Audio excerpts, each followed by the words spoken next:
ผู้ชายเขามักคนงามเขามักคนอารมณ์ดีลองสังเกตเบิ่งแม่ย่าแม่เฮือนเฮานี่ใจก็ใจให้หน้าก็บ่แต่ง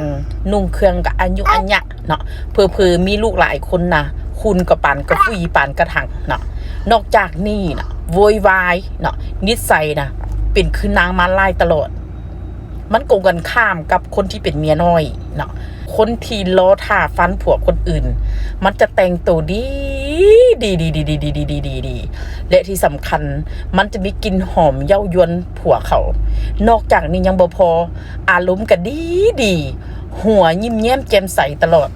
และนอกจากนี้คำเว้าคำว่ากันยังหวานผู้ชายมันก็เลยตายใจกับอีนอกเบิ่งอีนอกได้ดีแท้ดีว่าชาตินี้ถ้าได้กับอีนอกในชีวิตคือสิเจริญเป็นขั้นขึ้นไปเนาะมันก็เลยเฮ็ดให้ผู้ชายนอกใจผู้หญิงแล้วนอกใจผู้หญิงอีกเมื่อผู้หญิงห้ามผู้ชายด้วยอารมณ์ที่เป็นห่วงเป็นใยผู้ชายก็เลยบ่เห็นว่าผู้หญิงนั่นน่ะเป็นห่วงแต่ผู้ชายจะเห็นว่าผู้หญิงนั่นน่ะเป็นผีขึ้นเรื่อยๆฉะนั้นสิ่งหนึ่งที่ผู้หญิงบ่ควรปะละนั่นก็คือการแต่งตัวเนาะให้ตัวเองเซ็กซี่ดูแลตัวเองต้องมีกลิ่นหอมอันเย้ายวนและที่สำคัญคืออารมณ์ต้องดีถ้าอารมณ์บ่ดีของผู้ชายจะบ่ขึ้นเมื่อบ่ขึ้นปุ๊บมันก็จะหงุดหงิดเมื่อมันหงุดหงิดมันก็จะไต่เต้าหาความสุขมันบ่ได้สนว่าเขาจะเป็นแบบใดเมื่ออีทั้งนอกมันตอบสนองมันก็เลยเฮ็ดให้ไปเทื่อนึง